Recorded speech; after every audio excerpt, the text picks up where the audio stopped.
मैं डीएवी बालिका विद्यालय मऊ से आरती मिश्रा हूँ। बच्चों, हम उद्भिज परिषद के शीर्षक के विषय में सोचेंगे कि लेखक ने शीर्षक में उद्भिज शब्द का प्रयोग कैसे किया, क्यों किया। वो तो पौधा भी कर सकता, पादप लिख सकता था, वनस्पति लिख सकता था, लेकिन उन्होंने उद्भिज क्यों लिखा। हमारे ख्याल से वनस्पति की कैटेगरी में कुछ अलग अलग पौधे आएंगे। पौधों की कैटेगरी पौधों की अलग कैटेगरी होती है, वनस्पतियों की अलग कैटेगरी होती है। और उद्भिज शब्द जब लिख देते हैं तो इस धरती पे जितने प्रकार के लताएं हैं, वनस्पतियां हैं, घास हैं, वो सब आ जाती हैं। इसीलिए तो जंगल भी नाम दिया है कि जंगल में पता नहीं कितने प्रकार की वनस्पतियां उगती हैं, नाना प्रकार की वनस्पतियां रहती हैं। कोई तो उसका नाम भी नहीं जानता और कोई कभी देखा भी नहीं होता। नई नई वनस्पतियों को जंगल में ही देखा जा सकता। तो और उन वनस्पतियों में जंगल में भी बहुत बड़े बरगद और पीपल, दो ऐसे पेड़ हैं जो सबसे बड़े माने जाते हैं। तो इसलिए वनस्पतियों में या धरती से उद्भिज शब्द को लेकर मैं ही बार बार बोल रही हूँ कि उद्भिज में धरती से उगने वाली जितनी भी वनस्पतियाँ हैं उनमें पीपल देव सबसे बड़े हैं। इसलिए उनको अध्यक्ष बना दिया, सभापति बना दिया। और पीपल को देवता का नाम देने का हमको एक कारण ये लग रहा है कि पीपल को क्यों इतना महत्व दिया गया है, उन्हें देव रूप में क्यों माना गया है। क्योंकि पीपल ऐसा वृक्ष है जो कभी कार्बन डाइऑक्साइड नहीं छोड़ता। और सारे वृक्ष तो दिन में ऑक्सीजन छोड़ते हैं, रात में कार्बन डाइऑक्साइड छोड़ते हैं, लेकिन पीपल ऐसा है कि वो रात दिन ऑक्सीजन ही रिलीज करता है। तो इससे वो त्याग के देवता भी माने गए कि कितना वो परोपकार कर रहे हैं मानव का। इसलिए उन्हें हमारे धर्म में तो पीपल की पूजा भी की जाती है। हमको लगता है ये इसी दृष्टिकोण से उस पीपल की पूजा भी की जाती होगी। हमारा धर्म जो है बहुत उदार है, अतः हमें लग रहा है कि ये उद्भिज शीर्षक इसी दृष्टिकोण से लेखक ने रखा होगा। और लेखक खुद ही इतना विद्वान है, लेकिन उस विद्वान का आदर करना हमारा फर्ज बनता है।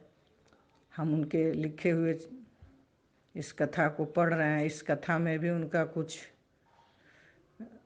प्रेरणा होगी। आज तीसरा गद्यांश का दिन है। तीसरा गद्यांश है, स्वावस्थायां संतोषम लभ माना मनुजन्मानः प्रतिक्षणं स्वार्थ साधनाय सर्वात्मना प्रवर्तन्ते। स्व अवस्थायाम, अपनी अवस्था से, संतोषम अलभमाना, संतोष प्राप्त न करते हुए, मनुजन्मान, मनुष्य जन्म लेने वाले यानी मनुष्य, प्रतिक्षण स्वार्थ के साधन के लिए, ये आय साधनाय, आय जहाँ भी आए वहाँ पर के लिए होता है। जिस जिस शब्द में आय लगे तो समझिए उसके लिए के लिए होता है। तो प्रतिक्षण स्वार्थ साधन के लिए सर्वात्मना प्रवर्तन्ते, हर तरह से लगे रहते हैं।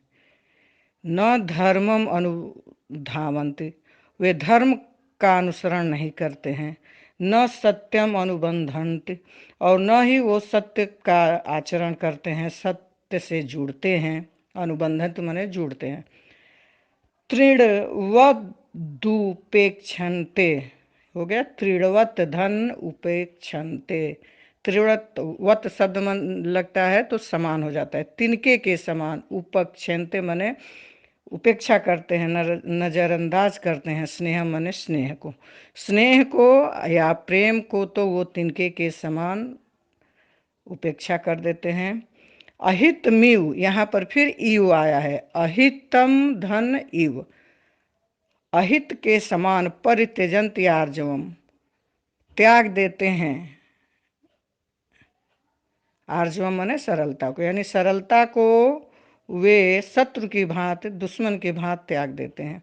न किंचिदपि लज्जन्ते अनृत व्यवहारात, और थोड़ा भी, किंचिद अपि, थोड़ा भी लज्जन्ते, लज्जाते नहीं है झूठा व्यवहार करने से या झूठ बोलने से थोड़ा भी शर्माते नहीं है।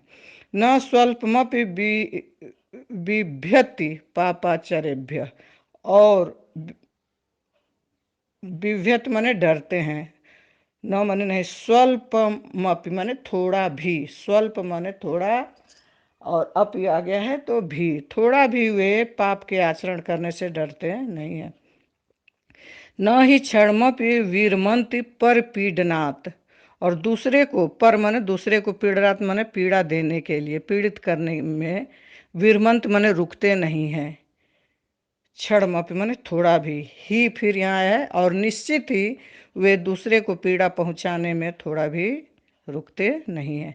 यथा यथैव स्वार्थ सिद्धिर घटते, और जैसे जैसे उनकी स्वार्थ की सिद्धि घटती है, कम होती है, यानी कामना उनकी पूरी होती जाती है, परिवर्धते विषय पिपासा, वैसे वैसे उनकी विषय की पिपासा, प्यास बढ़ती जाती, परिवर्धते मीन्स बढ़ती जाती है।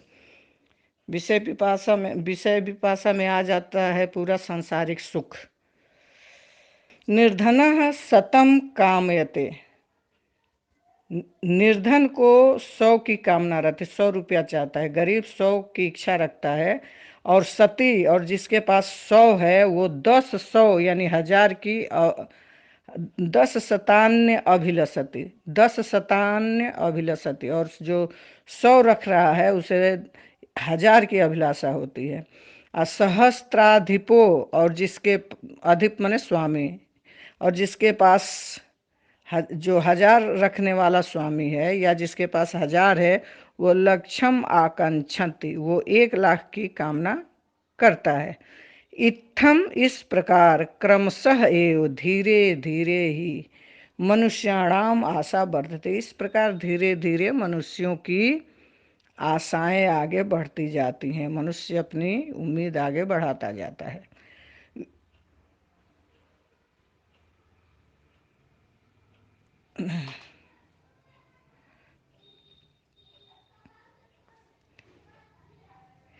विचार्यताम तावत, जरा विचार तो करिए। ये खलु स्वप्ने अपि, जो सच में, खलु मने यहाँ पे निश्चित भी होता है, लेकिन यहाँ पर जो अर्थ ही का है वही खलु का है, लेकिन ये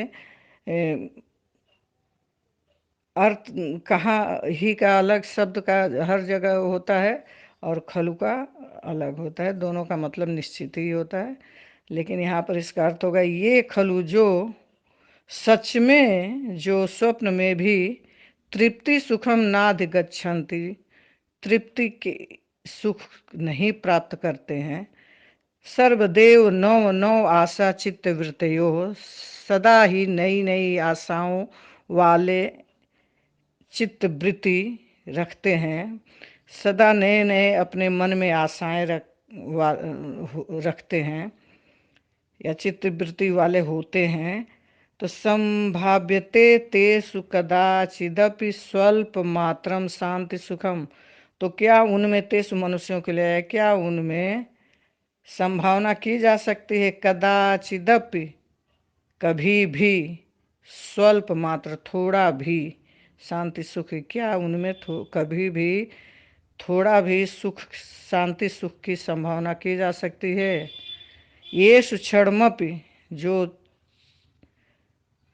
क्षण मात्र के लिए शांति सुख नाभिर्भवति, जिनके अंदर उत्पन्न नहीं होता है, जिनमें क्षण मात्र भी शांति सुख का जो अनुभव, शांति और सुख का नहीं होता है जिनमें, ते खलु दुख दुखे नैव स्वयं अतिवाहयन्ति, समयमतिवाहयन्ति।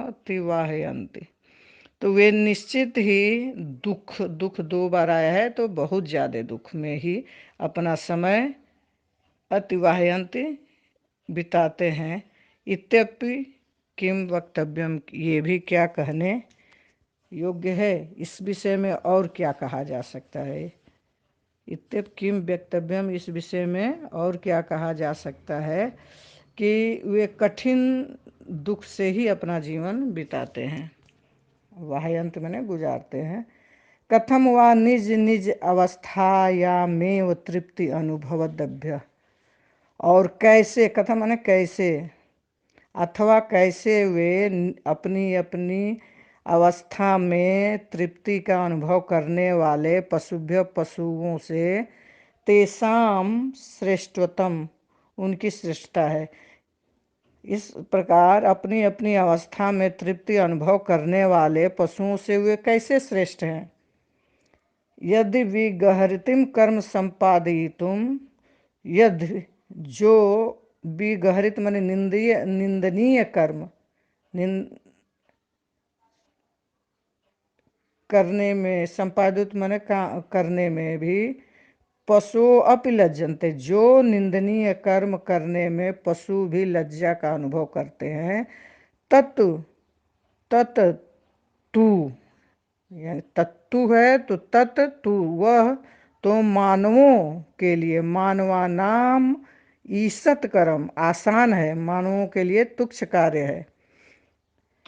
नास्तिह किमपि, न धन अस्ति धन इह, इस संसार में, इह माने मृतलोक, इस संसार में किमपि कोई भी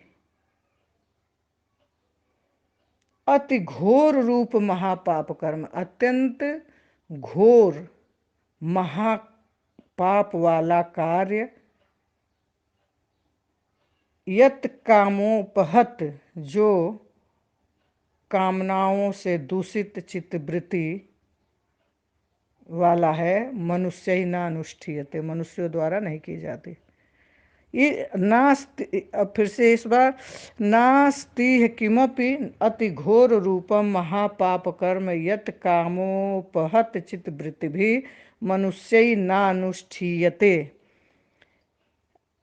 कोई भी इस संसार में कोई भी ऐसा अति घोर महापाप कर्म नहीं है जो कामनाओं दूषित, कामों अपहत दूषित कामनाओं वाले चित्तवृत्ति वाले मनुष्यों द्वारा ना अनुष्ठित न किया जाता हो, अनुष्ठित माने किया जाता हो। निपुणतरम अवलोकयन अपि, बहुत गौर से देखने के बाद, बहुत कुशलतापूर्वक देखने के बाद भी, अहम न, मैं, पीपल देव कह रहे हैं, अहम माने पीपल देव के लिए है, मैं न तेसाम, उन लोगों को, तेसाम मनुष्यों के लिए, मैं उन लोगों को पशुभ्य उत्कर्षम, पशुओं से ऊंचा, लास्ट में शब्द आया है अवलोकया में देखता हूँ, परम अति निकृष्ट त्वमेव, बल्कि मैं सबसे उनसे निकृष्ट ही देख रहा हूँ, बल्कि निकृष्टता ही देखता हूँ। निपुणतरम अवलोकयन्नपि अहम न तेषां पशुभ्य उत्कर्षम परम मत निकृष्ट त्वमेव अवलोकयाम, मैंने बड़े गौर से, ध्यान से अवलोकयन्नपि, देखने पर भी, देखते हुए भी मैं उन लोगों को पशुओं से ऊंचा नहीं देखता, उत्कर्ष माने ऊंचा नहीं देखता, परम बल्कि अति निकृष्ट त्वमेव, अत्यंत निकृष्ट ही, तुच्छ ही मैं उन्हें देखता हूँ, या वे मुझे अत्यंत तुच्छ ही दिखाई देते हैं।